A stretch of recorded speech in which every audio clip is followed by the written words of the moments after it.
आप देख रहे हैं न्यूज बीट पारस जहांजेब के साथ। महंगाई, IMF प्रोग्राम, मुस्तकबिल की सियासत और नून लीग का किरदार क्या होगा, ये हैं वो बीट्स जिन पे बात करेंगे आज साबिक वजीर आजम पाकिस्तान शाहिद खाकान अब्बासी साहब से। स्पीकर साहब को कहना चाहता हूँ, आप पे प्रेशर है, आप अगर इज्जतदार आदमी हैं इस्तीफा दे दें। शाहिद खाकान अब्बासी खाम माल है बिल्कुल नैब का, कोई मुझे शक नहीं है LNG केस में। इन्होंने किराए पे भर्ती करके लोग लेके आए हैं बाहर से, ये इम्पोर्टेड लोग जो है ना इन्होंने माजी में पाकिस्तानी अवाम के मसाइल हल किए ना अब कर सकें। कहा जाता है कि माँ सिर्फ मादी रिश्ते का नाम नहीं बल्कि प्यार, ख्याल, हिफाजत और बेलौस होने जैसे लाफानी एहसासात का नाम है। आज मदर्स डे है और इस मौके पर दुनिया की हर माँ को खराज तहसीन और खास तौर पे उन माओं को सलाम जो अपने बेटों को वतन पे कुर्बान करने के लिए हर वक्त तैयार रहती हैं। लेकिन आज हमें उन माओं को भी याद रखना है जो अपने लापता बेटों की तस्वीर उठाए सड़कों पर मारी मारी फिरती हैं। अब ये रियासत का फर्ज है कि उनके दुख और दर्द का मदावा करे, चूंकि रियासत भी माँ के जैसी होती है। लेकिन रियासत के दो सुतून हुकूमत और पार्लियामेंट इस वक्त अफरा तफरी का शिकार है। अगर एक तरफ हुकूमत के मौशी चैलेंजेस हैं तो दूसरी तरफ पार्लियामेंट अखाड़े का मंजर पेश कर रही है। सवाल यह है कि इस कशमकश का क्या नतीजा निकलेगा, क्या इक्तदार की इस लड़ाई में आवाम को भी कुछ मिलेगा। वजीर आजम कहते हैं कि ऑपोजिशन के मुकाबले में हुकूमत करना ज्यादा आसान है।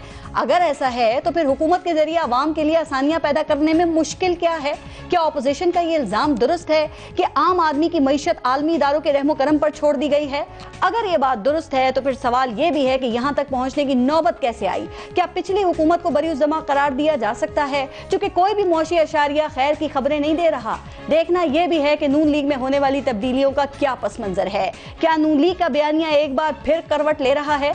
आज प्रोग्राम में इन तमाम इश्यूज पे हम बात करेंगे, लेकिन पहले लेंगे ब्रेक और ब्रेक के बाद हमारे साथ मौजूद होंगे साबिक वजीर आजम और नून लीग के सीनियर नायब सदर शाहिद खाकान अब्बासी साहब।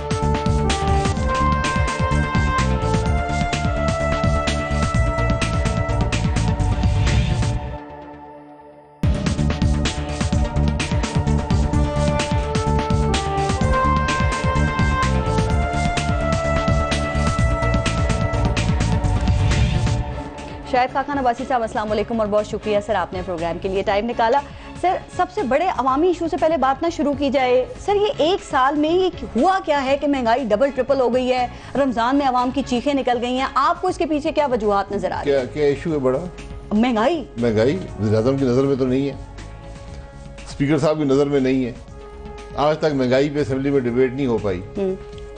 हमने जनरल मोशन दिए, हमने कॉलिंग अटेंशन नोटिस दिए, हमने चेयरमैन जो हमारे पार्लियामेंट्री लीडर ने बात करनी चाहिए जी, इस पर बात नहीं हो सकी। वज़ीर आज़म तो एहसास की बात करते हैं, उनके दिल में तो बड़ा दर्द है इस मुल्क के आम आदमी का। जी, नज़र तो नहीं आया, उनके अमल में नज़र नहीं आया। और ये हकीकत है कि आज हर शख्स महंगाई को महसूस कर रहा है, हर शख्स को तकलीफ है, हर आदमी परेशान है सवाए हुक्मरानों के। सर, इसकी वजूहात क्या हैं, इस इतनी महंगाई के? वजूहात वज़ीर आज़म ने बताई आपको, जब उन्होंने अपने सारी इकोनॉमिक टीम निकाल दी 8 महीने के बाद। उन्होंने निकाली या नहीं निकाली, वो कहते मैंने निकाली है, लेकिन एक दिन पहले तारीफ कर रहे थे जी। तो यही वजह है कि वो इकोनॉमिक टीम नाकाम हो गई। वजूहात बता रहे हैं, वो तो ये कह रहे हैं कि ये जो 10 साल नाकिस हुक्मरानी है ना पिछले हुक्मरानों की, ये उसका नतीजा है जिसमें कर्जे 6 अरब से 30,000 अरब तक पहुंचा दिए गए हैं। तो टीम क्यों निकाली? सर, आप as a former prime minister ये जिम्मेदारी कबूल करेंगे? और अगर नहीं, मैं हर जिम्मेदारी कबूल करता हूँ, जो कुछ मैंने किया है वो किया है। कर्जे तो लिए हैं ना सर, फिगर तो है ये इतनी। तो कर्जे हमने जितने 5 साल में लिए थे उन्होंने 8 महीने में ले लिए। सर, वो कह रहे हैं आपने जो कर्जे लिए वो आपने कहाँ लगाए हैं, आवाम का क्या फायदा उससे हुआ है? मैं बता देता हूँ कहाँ लगाए हैं। 3000 अरब जो है वो खर्च हुआ पाकिस्तान की डेवलपमेंट पर। एक पैसे की करप्शन मिली है किसी को? वॉर ऑन टेरर लड़ी गई, मुफ्त नहीं लड़ी जाती। हमने ग्रोथ दी है मुल्क को, ग्रोथ मुफ्त नहीं आती। आपने मेगा प्रोजेक्ट्स बनाए हैं, 300 अरब के तो मंसूबे हैं जो आज हुकूमत बेचने जा रही है बिजली के। तो बात जिम्मेदारी से करनी चाहिए। सर, वो कहते हैं सारे वो काम किए जिसमें आपने करप्शन, जिसमें कमीशन ली जा सकती थी। वो कहते हैं कि इस इन्वेस्टमेंट का क्या रिटर्न है? हम कह रहे पकड़ लेना। वो कह रहे हैं फिर शोर मचाते हैं आप। जितना वो महंगाई के खिलाफ कामयाब हुए हैं उससे ज्यादा कामयाबी उनकी करप्शन के खिलाफ है। आज तक किसी पे इल्जाम नहीं लग सका। हर मुल्क पैसे बोरो करता है और ग्रो करता है जी। ग्रोथ इतनी होती है कि वो उस डेट को सस्टेन करती है। बिल्कुल। जापान का कोई कर्जा नहीं है, अमेरिका का कोई कर्जा नहीं है। तरीका क्या है? ग्रोथ। आपने 8 महीने में ग्रोथ आधी कर दी, ये रिकॉर्ड आप कबूल करती है, इमरान खान साहब भी कबूल करते हैं, मैं नहीं कह रहा, स्टेट बैंक कह रहा है। और महंगाई को दुगना कर दिया जी, इसमें मेरा क्या कसूर है? सर आपने भी कहा ना इन्होंने भी कर्जे लिए 8 माह में, आपने तो लिए, वो कहते हैं आपने जो कर्जे लिए थे हम उसका सूद अदा कर रहे हैं। कब्जे लेने पड़ते हैं, सूद तो जो इन्होंने ऐड कर दिया रुपये को डिवैल्यू करके, वो तो उसको सूद अदा कर रहे हैं। सूद तो हर एक अदा करता है। कर्जे लेंगे तो पांव पे कैसे खड़ी होगी मईशत? आपने कहा कर्जे लेने पड़ते हैं, कर्जे के बगैर कैसे खड़ी होती है? अभी जैसे खान साहब ने कहा 2 ऑप्शंस थे मेरे पास, या तो मैं पिछली हुकूमत की तरह कर्जे लेके लोगों को सब्सिडाइज करता, या फिर मैं कीमतें बढ़ाता। तो आपको नहीं लगता कीमतें बढ़ा के बोल्ड फैसला किया, गैर मकबूल फैसला किया इन्होंने? कीमतें किस पर बढ़ाई हैं सर? ये बिजली, गैस, पेट्रोल। बिजली, उनको समझ नहीं है कि बिजली और गैस की जो कीमतें हैं वो हुकूमत को पैसे नहीं जाते।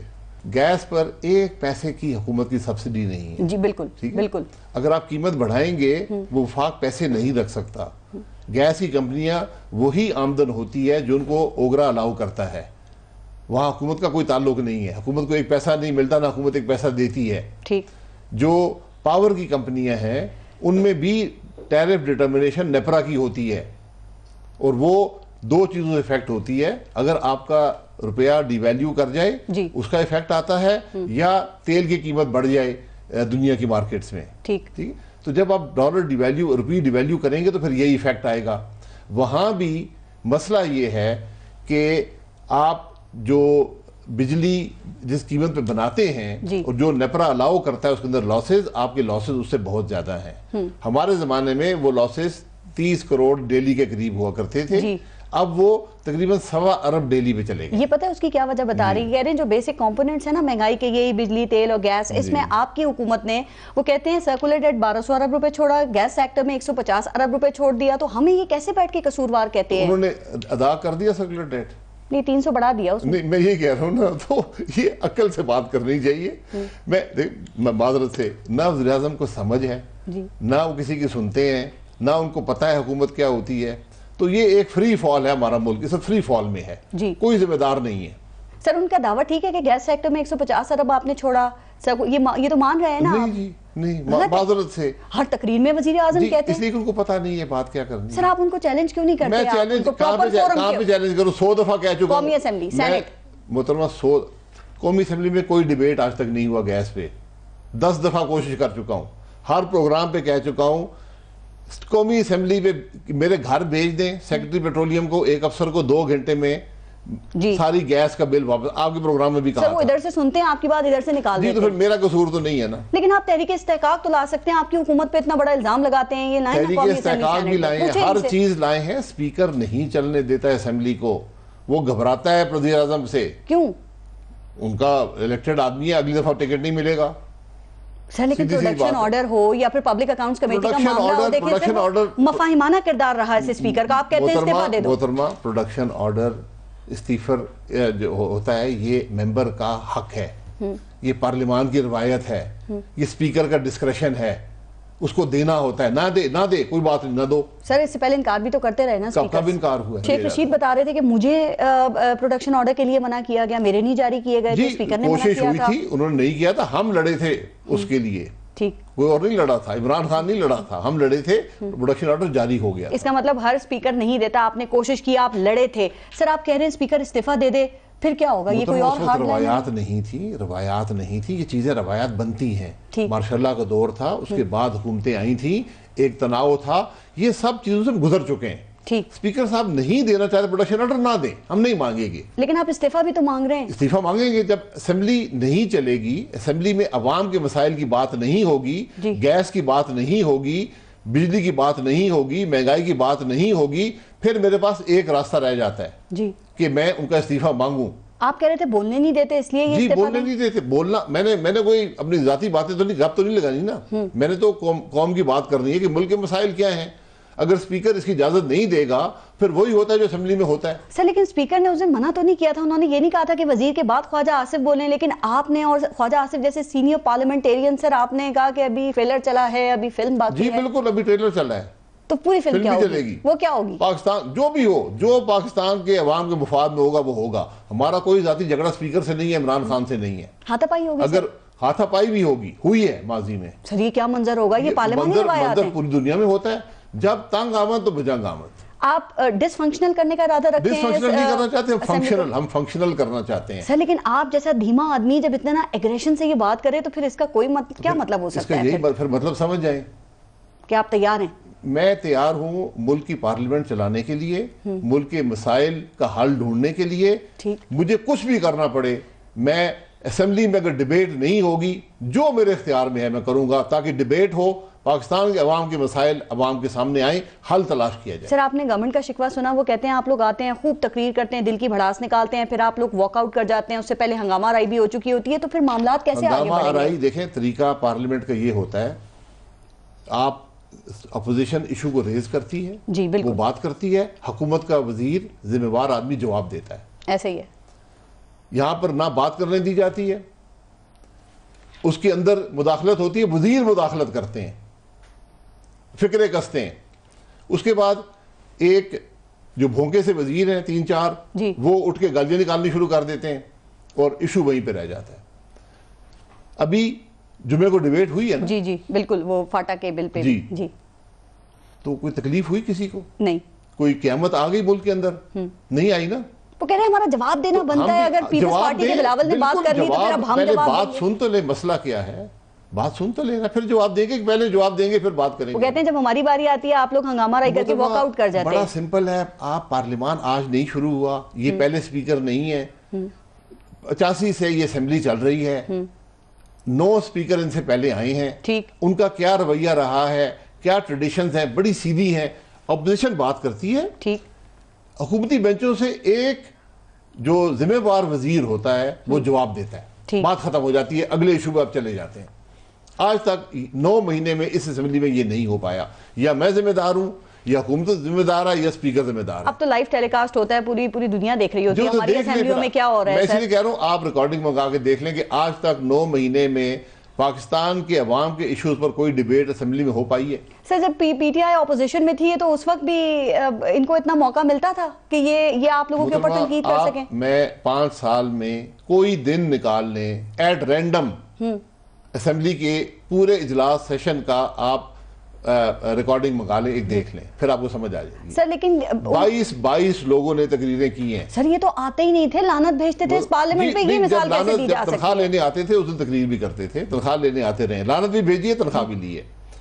उसके बाद 4 दिन खुर्शीद शाह साहब ने तकरीर की है जी इसी कौमी असेंबली में, 2-2 दिन चौधरी निसार साहब ने तकरीर की है। वो तो फ्रेंडली ऑपोजिशन थे ना, वो तो कहा जा रहा है उसका तो चले 5 दिन भी कर लेते, कोई बात फ्रेंडली। अब मैं फिर कहूंगा, किसी दिन कभी असेंबली का सेशन का रिकॉर्डिंग मंगा के देख लें, वो फ्रेंडली ऑपोजिशन। अयाज सादिक से उस ऑपोजिशन को भी इतनी शिकायत थी, पीटीआई भी बैठ के उन्हीं की वो कहती थी बोलने नहीं देते। शिकायत तो हर एक को रहती है ना, मैं आप रिकॉर्डिंग मंगा के देख लें। शेख रशीद कहते थे मुझे तो मौका ही नहीं दिया जाता, मेरा तो स्पीकर ही बंद कर दिया जाता है, बोलने ही नहीं देते अयाज सादिक। उनका भी देख लें। अच्छा सर, अगर आप कह रहे हैं स्पीकर इस्तीफा दें, अगर ये चले गए? मैं नहीं कहता ना इस्तीफा दें, हाउस चलाएं। मुतालबा तो किया ना आपने, ये चले गए? मैं मुतालबा नहीं करूंगा, मैं असेंबली में रेजोल्यूशन मूव करूंगा। कोई और हार्ड लाइनर आ गया इनकी जगह, फिर क्या होगा? फिर आप उनसे भी कहेंगे सर कि इस्तीफा देंगे? क्या हाल है? देखें, हार्ड लाइनर जो मर्जी करे, अगर हाउस नहीं चलेगा, अवाम के मसाइल की बात नहीं होगी, फिर मुझ पर लाजिम है कि जो मेरे इख्तियार में है मैं करूं, ये मेरी जिम्मेदारी है। अगर उनको अपनी जिम्मेदारी का एहसास नहीं है, कम से कम मुझे है। फिर तहरीक आदम एतमाद ले आए, एतमाद ले आएंगे सर। लेकिन जिम्मेदारी तो अपोजिशन हुकूमत दोनों की है ना, पार्लियामेंट का फेलियर आप सबका फेलियर है। जिम्मेदारी स्पीकर की होती है कि हाउस चले, ये हाउस नहीं चल रहा। अगर उन्होंने नौकरी करनी है इमरान खान की, फिर उसकी नौकरी कर लें, फिर हाउस को छोड़ दें। उन्होंने आपसे कहा है कि मुझ पे कोई दबाव है खान साहब का कि मैं नहीं दे सकता? मैं जो बात कमरे में होती है मैं बाहर नहीं करना चाहता, खुद बता देंगे। इशारा दे दिया आपने, लेकिन खुद उनसे। अच्छा, बॉडी लैंग्वेज से अंदाजा लगा लेते हैं आप? बॉडी लैंग्वेज नहीं, बहुत सी लैंग्वेजेस होती हैं जी, अमल से अंदाजा लगाया जाता है। स्पीकर के जो रवैया होता है, इसी असेंबली के अंदर फखर इमाम साहब स्पीकर थे, हुकूमत ने उनको एक ऐसी पोजीशन में डाला कि उनके पास कोई चारा नहीं था, उन्होंने इस्तीफा दे दिया ओहदे से। ठीक, ये इस असेंबली की रवायात हैं।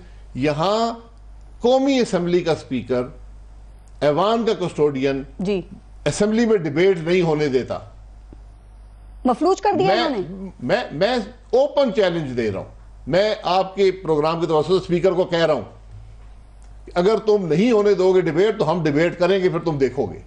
वो कैसी डिबेट होगी? वो पाकिस्तान के अवाम देखेंगे। सर इसमें फायदा तो किसी का भी नहीं, फायदा नहीं होगा तो इसमें भी फायदा, इसमें ज्यादा नुकसान, मामला भी नहीं आगे चलेंगे, ठप पड़ा रहेगा पार्लियामानी निजाम। बात नहीं, हम क्यों असेंबली में बैठे हैं? हम सब्जियां बेचने के लिए बैठे हुए हैं? हम पाकिस्तान के अवाम के मसाइल की बात करने के लिए बैठे हैं। स्पीकर नहीं होने देता, फिर मैं क्या करूंगा? राइट। महंगाई, अभी आपने अवामी मसले की आपने भी जिक्र किया और हमने बात भी इसी से शुरू की थी। जरा IMF का जो प्रोग्राम है सर, हुकूमत उसके भी आखिरी मराहिल में है, आप इसका कितना मजीद इम्पैक्ट पड़ता हुआ फोर्सी कर रहे हैं? सर देखें, आमदनी वही है, अखराजात बढ़ते चले जा रहे हैं, एक आम आदमी बोझ कैसे बर्दाश्त करेगा? ये मुल्क के वज़ीर-ए-आज़म और वज़ीर खजाना आके बताएं, अंदाजा क्या है कितनी IMF मुझे बताएं प्रोग्राम ना, के बाद आप IMF की दुगनी तिगनी कीमत अदा करेंगे। अगर आप अगस्त 2018 में IMF जाने का आपने फैसला कर लिया होता, ठीक, तो उससे आज आप दुगनी तिगनी कीमत अदा करेंगे, दुगना तिगना बोझ अवाम पे डालेंगे। सर वो कह रहे थे शराइत बड़ी कड़ी थी उस वक्त में, जाते तो पता नहीं क्या हाल हो जाता। जो शराइत थी ना, उससे हुकूमत ज्यादा नुकसान खुद कर चुकी है, उससे ज्यादा महंगाई खुद ला चुकी है। उस वक्त जाते आपका रुपी ज्यादा से ज्यादा 130 रुपए से ऊपर ना जाता जी, आपका पॉलिसी रेट 9% से ऊपर ना जाता। ठीक, गैस के बिल तो मैंने बता दिया है, बंदा भेज दे 2 घंटे में वापस, आज भी हो जाएंगे। इतना आप इनसे ये बात करते हैं तकरीबन हर प्रोग्राम में, ये क्यों नहीं सुनते इन्होंने कि मसला हल नहीं करना? इसमें तो कोई बुराई नहीं है, समझ नहीं है, सुनना तो दूर की बात है। मैंने बताया ना, स्पीकर का जो रवैया है, जो वज़ीर-ए-आज़म का रवैया है, वज़ीर-ए-आज़म पाकिस्तान को अकल नहीं है, समझ नहीं है उनको, आप कह रहे हैं। नहीं, वो मसरूफ है किस चीज में? वो 5 दिन वफाक चलाते हैं, 2 दिन सुबह चलाते हैं, फिर उन्होंने बकरियों की बातें भी करनी होती हैं, चूजे की बातें भी करते हैं, अंडे भी आपको इंशाल्लाह देंगे, और मुल्क तबाह हो रहा है। वो पॉलिसी है, स्ट्रेटेजी कोई होगी ना, किस तरीके से स्ट्रेटेजी पर हमें भी समझा दे, कौमी असेंबली में आके बता दे क्या स्ट्रेटेजी है। 9.5% तो महंगाई। कैसे आए? ख्वाजा आसिफ कहते हैं पीएम को असेंबली में बैठने नहीं देंगे, वो कैसे आए असेंबली के अंदर? उनकी है, हम ना बैठने थे, हमारी मजाल है। ख्वाजा साहब ने भी बात की, वो कहते हैं इज्जत नहीं करते आप लोग, नारे लगाते हैं गो इमरान को। देखिए, अगर हमारे लीडर भी बात नहीं करेंगे तो फिर वो भी बात नहीं कर पाएंगे। अभी आए थे, 1 घंटा गुमसुम बैठ के वापस चले गए। अच्छा सर, जो IMF प्रोग्राम की भी आपने बात की, तो आप लोगों की नून लीग की स्टेटेड पोजीशन थी ना पहले दिन से ही कि इनको जाना चाहिए IMF। नहीं, हमारी स्टेटेड पोजीशन नहीं। मिफ्ता इस्माइल ने वैसे कहा था कि इनको जाना चाहिए IMF के पास। राय है, अब उसे भी अब राय पूछिए, मैं राय दे दूंगा, लेकिन ये फैसला हुकूमत का होता है, फैसले बर वक्त करने पड़ते हैं। ठीक, आप अगस्त 17 को फैसला कर लेते कि हमने IMF में जाना है, आज तक हमारा वज़ीर-ए-आज़म अपने मुंह से नहीं कह सका कि हम IMF में जा रहे हैं। उन्होंने उसको, आपको पता है क्या बयान दिया था जिसे आप लोग बार बार रिपीट, पहले वो जा रहे थे तो बयान आप कहते थे, सारे टीवी चैनल रिपीट करते हैं, पूरा पाकिस्तान रिपीट करता है। सर अब वो देर से चले गए, अब भी आपको एतराज है? आप भी तो गए थे, मुंह से कह देना मैं IMF में जा रहा हूं, ताकि ये सारी जो अनसर्टेनिटी खत्म हो जाएगी। आप भी गए थे IMF के पास, प्रोग्राम लिया, मुकम्मल किया, क्या फर्क था आपके प्रोग्राम में और इस प्रोग्राम में? क्या फर्क है बताएं ना, आपको क्या लग रहा है? फर्क ये था, हम चैलेंजेस थे मुल्क को, हमने फैसला किया, हमने लगन से काम किया। IMF कोई आपके मुल्क को खरीद कर नहीं ले जाता जी, वो डिसिप्लिन इंडक्ट करता है, आपको पैसे देता है, उसमें पैसे वापस भी लेने होते हैं। ठीक, हम गए, पहला पाकिस्तान की तारीख में IMF प्रोग्राम मुकम्मल किया जी, और लो इन्फ्लेशन और हाई ग्रोथ से मुकम्मल किया। कितने साल लगे आपको? 3 साल, कम से कम 3 साल लगे ना स्टेबिलिटी में, और गैस और बिजली की कीमतें भी उस वक्त बढ़ी। तो सर हर IMF प्रोग्राम में ये होता है सर। 8 महीने गुजर गए, तो गए ही नहीं है, और जो महंगाई, जो तबाही फैला दी है जी। IMF प्रोग्राम इससे ज्यादा महंगाई ना लाता अगर ये अगस्त में जाते। मैं ये कह रहा हूं कि इनके जो नाअहली ने, इनकी नाकामी ने, इनकी जो अनसर्टेनिटी क्रिएट की है, उसने इतनी महंगाई मुल्क में कर दी है कि अब IMF उससे भी मजीद महंगाई करेगा। जब आपकी गवर्नमेंट आई थी उस वक्त पाकिस्तान पीपल्स पार्टी ने $2 अरब का छोड़ा था, फौरन IMF के पास गए। आप $19 अरब का छोड़ के गए, इनके पास वैसे चले देर से ही फैसला किया, कोई और ऑप्शन है IMF के अलावा उनके पास जाने के अलावा? तो फैसला कर लेते ना, ये करंट अकाउंट डेफिसिट ये मैनेज करने पड़ते हैं, ये कोई क़यामत नहीं होती। जब भी आपकी ग्रोथ आएगी, 5.8% में ग्रोथ थी, जब भी इकॉनमी ग्रो करती है, इन्वेस्टमेंट भी आती है, वो भी फॉरेन एक्सचेंज में आती है, जो कंज्यूमरिज्म बढ़ता है वो भी फॉरेन एक्सचेंज में है। इस इशू को मैनेज करना पड़ता है। जब ग्रोथ आएगी, एक्सपोर्ट्स बढ़ जाएंगी, वो ऑटोमेटिकली मैनेज हो जाता है। ये 1-2 साल का एक पीरियड होता है जिसमें आप इसको मैनेज करते हैं। पूरी दुनिया का यही फॉर्मूला। लेकिन वो कहते हैं जो तारीखी खसारा आप हमारे लिए छोड़ के गए थे, इसकी कोई एक्सप्लेनेशन भी होना चाहिए। आप कहते हैं तारीखी खसारा उससे दुगना हो चुका है। हमने कभी हमारे बजटरी रेवेन्यू के अंदर डेफिसिट नहीं आया। आज आप 450 से 500 अरब का डेफिसिट देख रहे हैं। इसके बावजूद के 20% से ज्यादा डीवैल्यू हुआ रुपी, वो ऑटोमेटिकली आपको रुपीज में पैसा ज्यादा आता है। इंपोर्ट्स पे। सर वो विक्टिम कह रहे हैं अपने आप को इस खसारे का, आप कहते हैं मईशत विक्टिम तो बेहतरीन पाकिस्तान हालात की में। अवाम है, विक्टिम पाकिस्तान की अवाम ये है। गवर्नमेंट को नहीं समझते आप? नहीं, वो तो कहते हैं गवर्नमेंट चलाना बड़ा आसान काम है। चलें सर, जो होना था वो हो गया। अब ये मिस्र मॉडल का IMF प्रोग्राम लाने की बात की जा रही है, तो सर मिस्र में तो IMF प्रोग्राम के बाद तो वो करेंसी 100% से ज्यादा गिर गई थी, गुर्बत डबल हो गई थी, तो पाकिस्तान को इस तरह के असरात से कैसे महफूज रखा जा सकता है? बताए ना सर, आप भी तो फॉर्मर प्राइम मिनिस्टर, आपकी क्या प्रोजेक्शन मैं तो फॉर्मर हूँ, मैं तो सब इसका, ये तो जिम्मेदारी मेरी है ना, ये सब किया मैंने है, मैं तो जिम्मेदारी कबूल कर रहा हूँ। अब जो है वो जिम्मेदारी कबूल कर ले, अवाम को बताएं, अवाम के सामने तो आए ना। कौमी असेंबली है ना, वजीर खजाना आता है ना, वजीर आजम आता है। अच्छा, आपकी राय क्या है, इसके असरात से पाकिस्तान को कैसे महफूज रखा जाए? शायद सुन रहे हो कुछ फायदा हो जाए अवाम का। किससे? आपसे, आपकी इस राय से। किस राय से? जो आप देंगे अभी इसके, मैं राय दी है कैसे कि मुल्क का वजीर आजम, वजीर खजाना आके असेंबली में बताए कि उसका क्या प्रोग्राम है, पाकिस्तान के मसाइल वो कैसे हल करेगा, उसका क्या प्लान है, IMF से क्या वादे हो रहे हैं, ये आके अवाम को बताए। आप लोगों ने बताया था जो आप इनसे ये तकाजा कर रहे हैं। सर, कौन अपनी शराइत सामने लेके आया आज तक? हमने तो डिलीवर करके दे दिया ना। नहीं, डिलीवर अलग बात है। हमने बड़ी महंगाई ली, लो ग्रोथ ली, उसको कन्वर्ट कर दिया हाई ग्रोथ और लो इन्फ्लेशन में, हमने डिलीवर कर दिया। कह रहे हैं वो बबल था, आपके जाते ही फट गया। चलें, ये भी बबल क्रिएट कर ले। सर, लेकिन शराइत तो देखिए कोई नहीं बताता ना, जो तय होती है। आप लोग डिमांड कर रहे हैं शराइत बताओ, असेंबली से मंजूर कराओ। बिल्कुल ना बताए, कोई बात नहीं, ना बताए। तो फिर मसला कैसे हल होगा? मसला आपको ये राय भी नहीं दे रहे। भी आएंगे, मसला हल हो जाएगा। आने वाले हैं? जी आएंगे। कब तक? जब तकलीफ बढ़ेगी। आप लोग कब आएंगे? जी, आप कब आएंगे? हम उम्मीद है कि अवाम के आने से पहले आएंगे, ताकि एनार्की ना आए मुल्क में। अच्छा सर, माजी में भी देखें IMF प्रोग्राम अभी लिए गए थे ना, इसका अवाम की मौशी और समाजी जो जिंदगी है उस पर कोई वैसे बेहतरी पड़ती है, या सिर्फ ये IMF प्रोग्राम 5 साल के जो इकोनॉमिक इंडिकेटर्स हैं उनको इम्प्रूव करने के लिए लिए जाते हैं, जो कि जब भी नई हुकूमत आती है वो फिर बैक टू स्क्वायर वन, फिर जीरो से? मैं यही कहूंगा कि ये अगर वजीर खजाना असेंबली में आकर पाकिस्तान के अवाम को समझा दें कि IMF प्रोग्राम होता क्या है, हम क्यों जा रहे हो, खुद साबका IMF के आदमी है, तो बहुत अच्छी तरह समझा पाएंगे। तो ये अच्छी बात नहीं है? अगर IMF से उनका कोई लिंक है तो पाकिस्तान को फायदा हो सकता है। मैं तो कह रहा हूँ ना, तो पाकिस्तान के अवाम को बता दें कि IMF प्रोग्राम होता क्या है, हम क्यों जा रहे हैं, हम उससे क्या अचीव करेंगे। और ये साइकिल कैसे ब्रेक हो सकती है? जी आप बताएं ना, कैसे हो सकती है? किसकी? ये जो IMF के पास बार बार हमें जाना पड़ता है और हम सर वो बेकारियों की तरफ पहुंच जाते हैं। एक तरीका है, अब ग्रोथ लाए मुल्क के अंदर, हर चीज जो है सियासत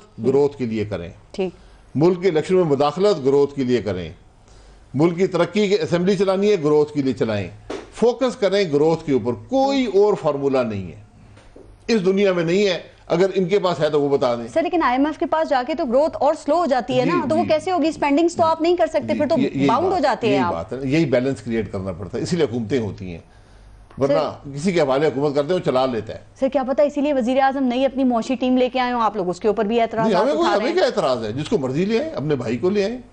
सर, आप गवर्नर स्टेट बैंक पे एतराज है, आप कहते हैं IMF का बंदा है। कोई एतराज नहीं, मुझे लोग पाकिस्तान के अवाम को एतराज है, हम IMF प्रोग्राम में जा रहे हैं, आप IMF के मुलाजिम को लेकर आ गए। फायदा हो सकता है ना, उनका लिंक होगा उधर। सर, आप कह रहे हैं सरेंडर कर दिया, बड़ी अच्छी बात है, यही कहते हैं वज़ीर आज़म कहते हैं जी मैं ले आया, उसका लिंक है, मैं वो बेहतर कर लेगा। आप लोग बता तो रहे हैं अवाम को। जी, आप लोग अवाम हमें बता रहे हैं, हम बाजार में जाते हैं, बच्चे कहते हैं कि अवाम मुल्क का स्टेट बैंक IMF के हवाले कर दिया, हमारा सौदा हो गया है। ये अवाम कह रहे हैं, मैं नहीं कह रहा। आलमी इदारों में काम करने से फिर कोई शख्स डिस्क्रेडिट क्यों हो जाता है? बिल्कुल नहीं होता, बिल्कुल नहीं होता, मौका महल होता है। आपके मुल्क में महंगाई हो गई है, आप IMF प्रोग्राम में जा रहे हैं, आपने एक IMF का मुलाजिम जो आज काम कर रहा है उसको लेकर आ गए स्टेट बैंक में, बहुत काबिल आदमी होंगे जी, बहुत अक्लमंद होंगे, लेकिन आज शक और शुबहात पैदा हो रहे हैं वो अवाम के दिलों में। वो अपोजिशन कर रही है सर। अपोजिशन नहीं कर रही, आपने माजी में नहीं लिए ऐसे बंदे। आप किसी जाके पूछ लें, आप ये आपके कैमरामैन से पूछ लें, वो भी ये जानता है कि IMF से कौन आया।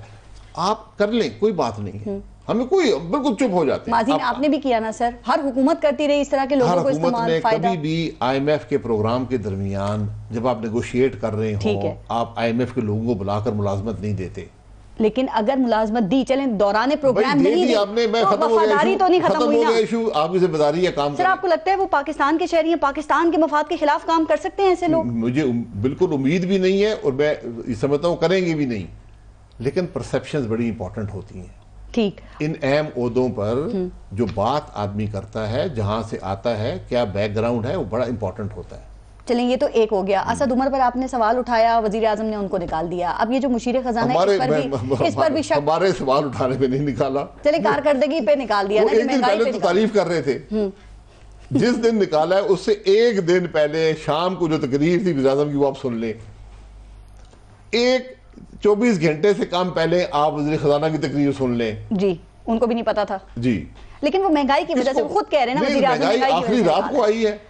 ये कोई नाजिल हुई है ये खबर के जनाब ये बड़े नालायक वज़ीर आज़म है, क्या पता वज़ीर आज़म को रियलाइज हुआ उस वक्त में हुआ, मैं वही शायद ख्वाब में आया रात को कि बड़ा नालायक है, सुबह उठ के निकाल दिया। सर क्या पता कोई इंट्यूशन हो गई हो, ख्याल आ गया हो। माशाल्लाह ऐसे हुकूमत चल रही है सर। लेकिन अगर अब देखें हर एक पे एतराज करेंगे फिर कैसे ऐसे हम निजाम नहीं एतराज करते, आप मुशीर खजाना पे भी कर रहे हैं ना। हम किस पे एतराज कर रहे हैं? यहाँ तो असेंबली में डिबेट नहीं होता, हम किस पे एतराज कर रहे हैं? शब्बर ज़ैदी पे एतराज नहीं कर रहे आप? मेरा कोई एतराज नहीं है। चेयरमैन मैं नहीं, उसका मुल्क में जो पैसे कलेक्ट करता है वो ऑनररी होना चाहिए।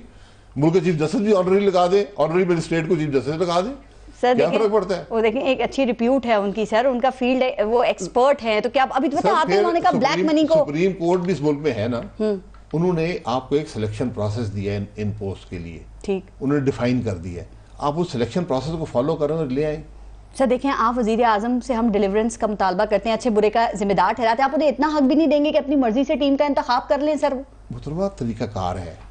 मुझ पे आज 3 केस है नैब के कि आपने के इदार आपकी मिनिस्ट्री में जो लोग लगे हैं, OGDCL का MD, PSO का MD, एक और इदारे का MD, वो आपने ठीक नहीं लगाए, आपने प्रोसेस को फॉलो नहीं किया। ठीक, 3 मुझ पे नैब के केसेस हैं।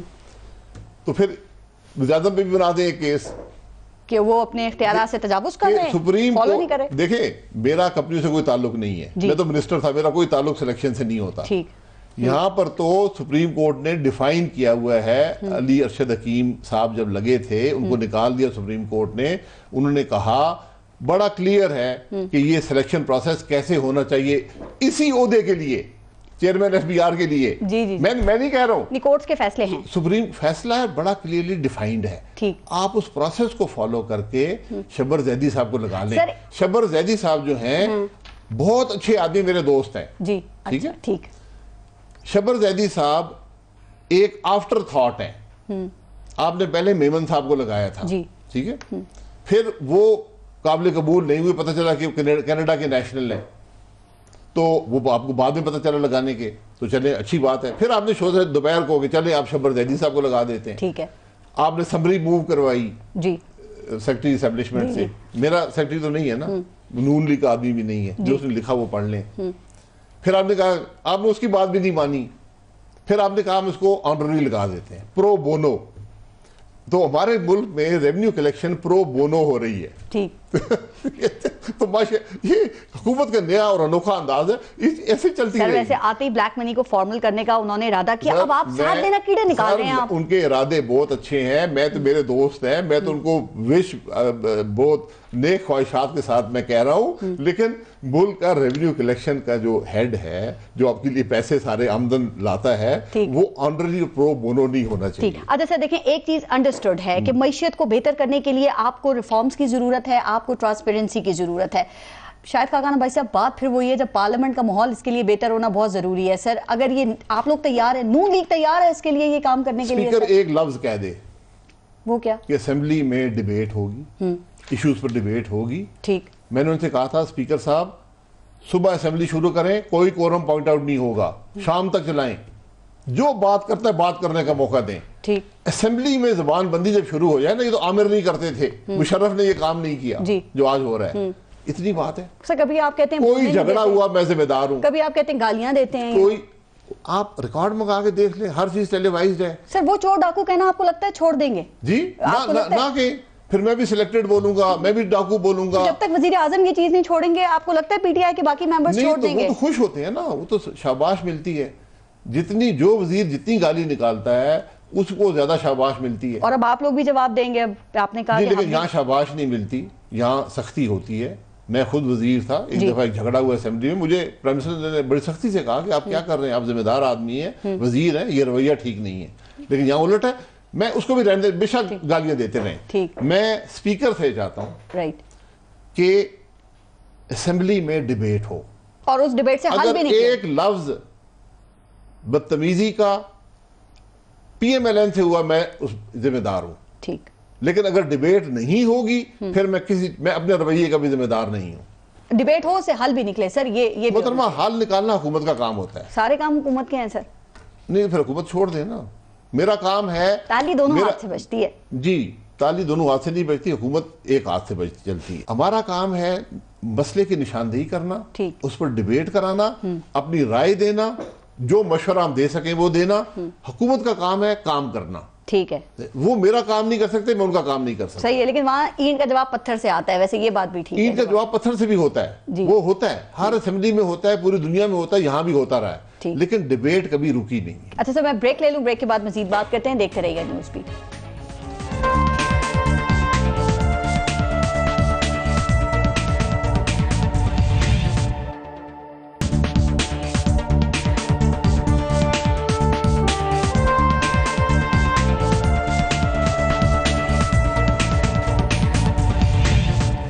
अच्छा सर, पब्लिक अकाउंट्स कमेटी के हवाले से अब बात की जाए तो शहबाज शरीफ के वो इस्तीफे की खबर आई थी और अब उसके बाद आप लोग भी इससे पीछे हट रहे हैं। तो वो पता है, वो जो गवर्नमेंट है ना, वो कह रही है आप लोगों ने यहाँ पे यू टर्न ले लिया है। अब असल बात बताएं, क्या हुई है? क्या शहबाज शरीफ डट गए हैं या पाकिस्तान पीपल्स पार्टी ने धमकी दे दी है कि इनको हटाया तो फिर हम साथ नहीं देंगे? कुछ भी नहीं हुआ। शहबाज शरीफ साहब ने खुद ये फैसला किया था कि वो टाइम नहीं दे पाएंगे तो पीएसी का चेयरमैन किसी और को बनाया जाए। जी, मीटिंग हुई पार्लिमानी पार्टी की, वहां पर फैसला हुआ कि चौधरी तनवीर साहब का नाम जो है वो सजेस्ट हुआ। अब वो हमने अपोजिशन की दूसरी जमातों को दे दिया है। ठीक, जब वो अपनी राय दे देंगे, अगर उनको कबूल हुआ तो राना तनवीर साहब हो जाएंगे, सॉरी राना तनवीर वो हो जाएंगे। अगर काबिल कबूल ना हुआ तो फिर शहबाज साहब ही रह जाएंगे। तो पीपल्स पार्टी क्या कह रही है? उनसे बातचीत हुई है आपकी इस पे? उनको हमने नाम दे दिया, वो मशवरा करके हुकूमत कह रही है शहबाज शरीफ को हटाया तो अपना लेकर आएंगे, उन्होंने इंडिया दे दिया आपको। जी, मैं उनकी मोहब्बत का मशकूर हूँ जो शहबाज शरीफ साहब से है जी। तो अगर वो उनके इसरार है तो हम नहीं बदलते थे, ठीक, अच्छा, यू टर्न कर लेंगे। आप भी ले लेंगे, मतलब आप भी अजीम लीडर बनेंगे। इसरार पर, उनकी मोहब्बत जो शहबाज शरीफ साहब से है उसके इसरार पर। शहबाज शरीफ आ कब रहे हैं वापस सर? वो कह रहे थे कि 8 मई को डॉक्टर से वो कंसल्ट करेंगे और बजट सेशन तक आ जाएंगे। बजट सेशन तक आ जाएंगे, कोई स्पेसिफिक 10th को तक चला गया, 10th जून को है जी। तो उसमें पहली तकरीर लीडर ऑफ अपोजिशन की होती है बजट स्पीच के बाद, तो इंशाल्लाह वो करेंगे। सर वो कह रहे थे 8 मई के बाद मैं बताऊंगा कंसल्ट करके। डेट आज 12 मई हो गई, अभी तक कोई अपडेट नहीं आई है। 8 मई तो वो गए ही नहीं थे, ये असल में उन्होंने जाना था 12 तारीख को सेशन होना था, 19 तक चलना था, इसके बाद जाना था। फिर सेशन चेंज हो गया, वो 22 को चला गया, उन्होंने पहले अपॉइंटमेंट्स ले ली, अब वो सारी अपॉइंटमेंट्स मिक्स्ड अप हैं। तो मेरा ख्याल है जून में शायद ईद से पहले आ जाए या ईद करके आए। कोई स्पेसिफिक डेट नहीं है इस हवाले से अभी तक? नहीं, स्पेसिफिक यही है कि जो बजट की तकरीर है वो इंशाल्लाह आकर करेंगे। अच्छा सर, शहबाज शरीफ साहब को कहीं साइड लाइन करने का कोई फैसला तो नहीं लिया गया? शहबाज शरीफ साहब मौजूद नहीं है, मैं उनका नुमाइंदा खास हूँ, जो मैं कह रहा हूँ शहबाज शरीफ साहब का बयानिया है सर। लेकिन मसला ये उनका बयानिया कबूल, सवालात टाइमिंग पे उठ रहे हैं ना कि मियां साहब के फैसले से पहले क्या हुआ और फैसले के बाद तंजीमें न हो। मुल्क में नहीं है, वो आएंगे बात कर लेंगे। अदम एतमाद तो नहीं है उन पे आप लोगों का कहीं? अदम एतमाद है बिल्कुल, लीडर्स ऑपोजिशन पे सर वो इस तरीके से चूंकि देखिए मियां साहब के फैसले से पहले उन्होंने अनाउंस कर दिया कि वो पीएसी छोड़ देंगे, दूसरे दिन आपकी पार्टी की तंजीमें न हो गई। बहुत टाइमिंग बड़ी इंपॉर्टेंट है। 3 महीने से ये बातचीत चल रही थी, इस वक्त हमने कहा कि अनाउंस कर देते हैं ताकि मामला प्रोसेस पूरा हो जाए। ठीक, ये पीएसी की मीटिंग्स आ रही थी, वो मौजूद नहीं थे, तो हमने कहा इस सिलसिले को यहीं पे खत्म कर। आपकी पार्टी के तंजीमें नौ पे बड़ी बातें हो रही हैं, तो अगर ऐसा कुछ भी नहीं है तो इसको किस तनाजुर में लें? नो ना हो तो बातें होती हैं, तंजीमें नो हो तो बातें होती हैं, बातें होती रहेंगी, ये तंजीम नो का प्रोसेस भी जारी रहेगा। सर लेकिन जो हॉक्स को जगह मिली है, आप दोबारा जो ओहदे दिए गए हैं, उस पे भी बड़ी बातें हो रही हैं, वो पहले नजर नहीं आ रहे थे, सारे हॉक्स हैं और सारे डव्स हैं। हम सब एक पार्टी के मेंबर हैं, कोई हॉक नहीं है, सब एक मुदल्लल बात करते हैं, ठीक, मुल्क के मुफाद की बात करते हैं। हम जिम्मेदार लोग हैं, हम किसी को गाली नहीं निकालते। हम पे इल्जाम लगे हैं, हमने उनका जवाब नहीं दिया, हमने जो किसी ने बताया, नैब ने बुलाया, नैब में चले गए, नैब ने अंदर कर दिया, अंदर हो गए, तो ये सिलसिला चलता रहेगा। सर लेकिन जिन लोगों को अब सामने लाया गया ना, उनको देख के ये अंदाजा है कुछ हलकों का कि अब शायद मुफाहिमत से फिर दोबारा मुजाहिमत की तरफ इशारा है। किससे मुफाहिमत और किससे मुजाहिमत? जिससे आप मुजाहिमत कर रहे थे उसी से। पहले जब आप कर रहे थे मुजाहिमत आज पाकिस्तान के अवाम के लिए है, पहले इनसे नहीं, जिससे भी मुजाहिमत करनी पड़ी पाकिस्तान के अवाम के लिए करेंगे। सियासत में मुजाहिमत मुफाहिमत नहीं होती, इश्यूज पर बात होती है, मुल्क के मसाइल को हल करने की बात होती है, जब आप हुकूमत में होते हैं हुकूमत चलाने की बात होती है, बाकी ये सेकेंडरी बातें हैं। ये इश्यूज रहते हैं, हर मुल्क के अंदर इदारों के अंदर तनाव होता है, ये मामले मैनेज किए जाते हैं। फिर वो एक्शन से पता भी चलता है ना कि किस लेवल का तनाव है, क्योंकि पहले आपके एक्शंस और थे, अब आप लोगों के एक्शंस कुछ और पता लगता है। हमारे मुल्क में माशाल्लाह भी आए हैं, ये ट्रस्ट डेफिसिट है, ये डेवलप नहीं हो पाया, लंबे दौर माशाल्लाह के रहे हैं, हमने भी कोशिश की है, आज भी कोशिश हो रही है। आपका नहीं हुआ, अभी तो सब एक पेज पे हैं, बड़ा जबरदस्त आइडियल माहौल है इस तो वक्त। ठीक है, फिर बड़ी अच्छी बात है। मैं कहा ना, वक्त के साथ हल हो जाता है मामला, अब हल हो गया है। फिर ये आप लोगों की नाकामी है ना कि आप आइडियल नहीं, वो हमारी नाकामी तो है, हम तो अपोजिशन में इसीलिए तो बैठे हैं, कामयाब होते तो गवर्नमेंट में होते। अच्छा सर, मरियम नवाज को जो ओहदा दिया गया है तो उससे आपने क्या पैगाम दिया है, मतलब कि उनकी कन्विक्शन अभी तो बड़ा वाज़ेह पैगाम है कि मरियम नवाज साहिबा अब मुल्की सियासत का हिस्सा होंगी। पहले वो ना पार्टी का ओहदा था, ना हुकूमत का ओहदा उनके पास था, अब पार्टी का ओहदा उनके पास है और वो मुल्क की सियासत का हिस्सा होंगी। तो पीटीआई जो चली गई इलेक्शन कमीशन में, उनसे रुजू कर लिया है, हर चीज इलेक्शन कमीशन। आपने वैसे कोई कानूनी राय ले ली थी तब ये फैसला किया है? नहीं, कानूनी राय की कोई जरूरत नहीं है।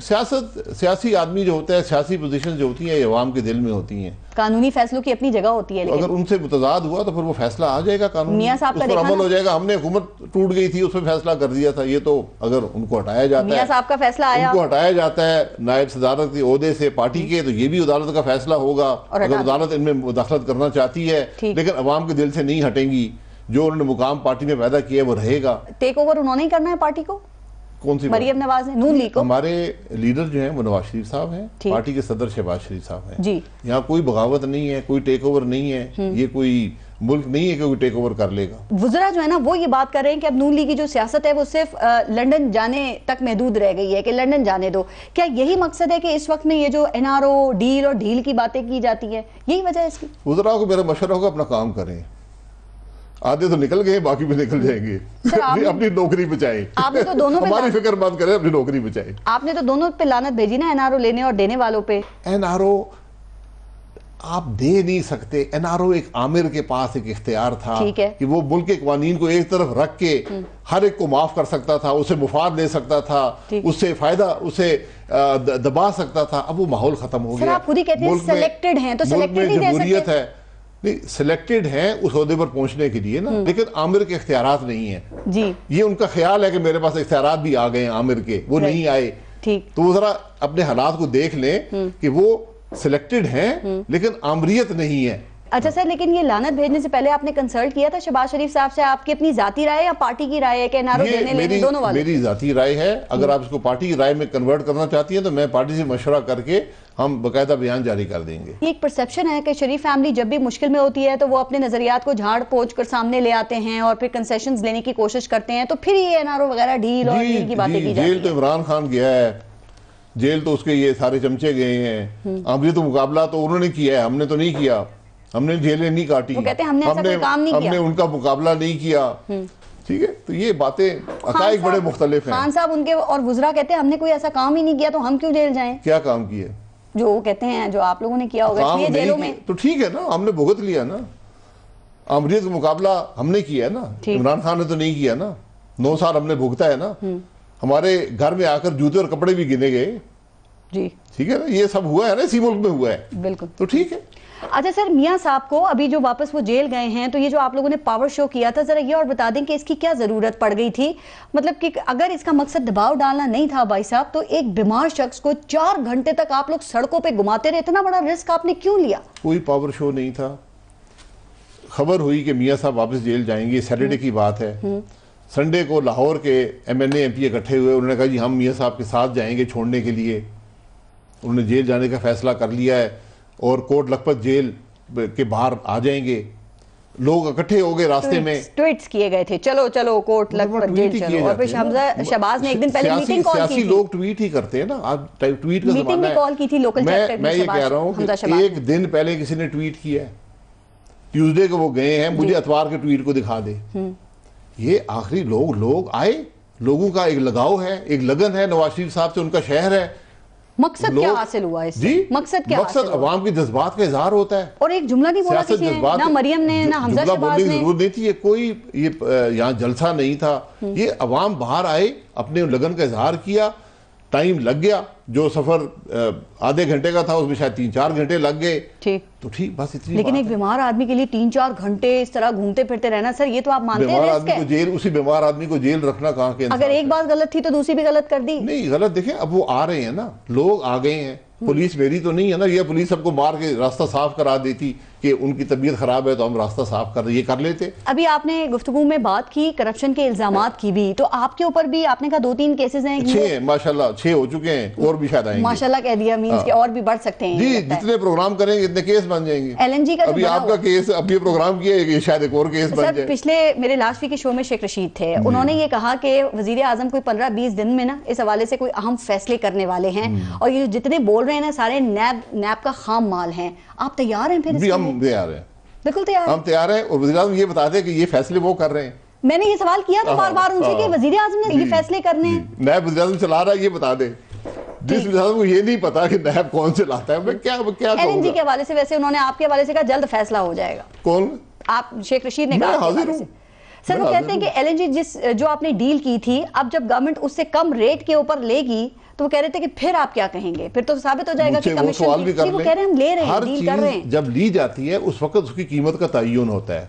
कीमत का तयन का तरीका ये है कि आप मार्केट में जाते हैं, आप टेंडर करते हैं, ठीक। जो कीमत आती है उसी पर आप सौदा करते हैं। जी, तो आज भी आप मार्केट में जाएं, जो आपको कीमत मिलती है उसी पर सौदा कर लें।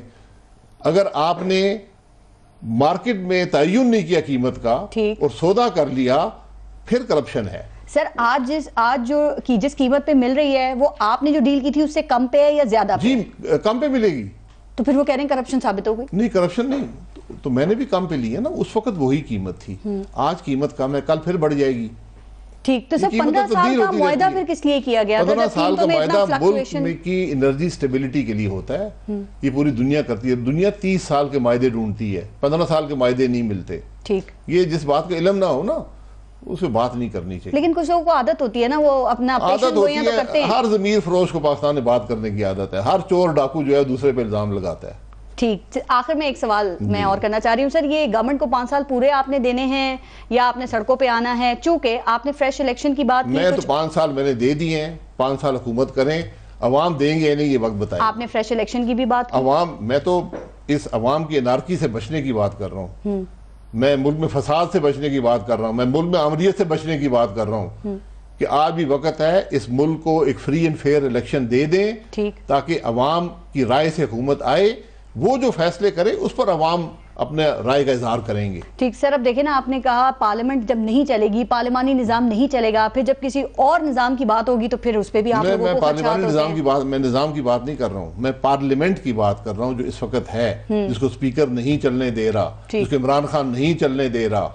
लेकिन ये सब चीजें पीछे रह जाएंगी, जो महंगाई का सैलाब आ रहा है, ठीक। अवाम सड़कों पर आ जाएंगे, सियासत पीछे रह जाएगी, उस वक्त अमरीत आती है, उससे बचने की कोशिश करें। ईद के बाद यानी कि आप भी सड़कों पे आ सकते हैं, ये कुछ ने जब भी एजुटेशन का ये फैसला किया मशवरे है। से ये गैर जिम्मेदाराना बातें हम नहीं करेंगे। ठीक। ये मशवरा होगा, अपोजिशन मशवरा करेगी, सारी अपोजिशन ने अगर ये मुनासिब समझा कि इससे पहले कि अवाम सड़कों पर आए, उनको अपोजिशन ले आए, तो ये मुल्क के लिए बेहतर मींस होगा। अभी तक कोई क्लियरिटी नहीं है, वेट एंड सी की पॉलिसी क्लैरिटी ही इस है। पे कोई बात नहीं हुई, हम देख रहे हैं हुकूमत क्या करेगी। आप देख तो रहे हो, कितना देखेंगे? 9 माह में आपने नहीं जी, इतना तो अभी तो देख आपको लिया। IMF प्रोग्राम में ले जाएंगे ना, अभी तो नई टीम, आपने खुद कहा कि नई टीम आई है, जी। वो अभी आपको तोहफे देगी, तो उन तोहफों का जो असर होगा अवाम पर, उसके बाद हम देखेंगे सर कि एक आखिरी बात, ये जो आपने फिर IMF प्रोग्राम की बात की, एक आम आदमी जो कि 30 से 35 हजार रुपए कमा रहा है, उसकी जिंदगी किस तरह से इफेक्ट हो सकती है इस IMF प्रोग्राम से? देखिए, जब अफरात-ए-ज़र का इफेक्ट आएगा ना, बाकी बेरोजगारी छोड़ दें, वो तो बढ़ेगी 10 लाख लोग क्योंकि- अंदाजे के मुताबिक हो चुके हैं बेरोजगार जी, अभी तक। इसलिए कि आपकी ग्रोथ जो है वो 5.8 से 3.2 पे आ गई जी, है। जी। इससे इफेक्ट आता है बेरोजगारी पे और कारोबार पे। अब इन्फ्लेशन 4% से 9 कुछ पे चली गई है। ठीक। IMF प्रोग्राम आप इम्प्लीमेंट करेंगे, ये डबल डिजिट्स में जाएगी। फिर क्या हाल तो होगा? अगर आपकी आमदन 30,000 है और उस पर इफेक्ट आ रहा है इन्फ्लेशन का 12 या 11% का, फिर आप खुद अंदाजा लगा लें, आपकी कुव्वत खरीद कम होती जाएगी। जी, और वो आवाम की चीखें और बुलंद होती चली जाएगी। जी जी। ठीक, अच्छा सर, बहुत शुक्रिया शाहिद खान अब्बासी साहब प्रोग्राम में आपने सर शिरकत की। अपना और अपने मुल्क का ख्याल रखिए। पारस जहां से को इजाजत दीजिए। अल्लाह ने के बाद।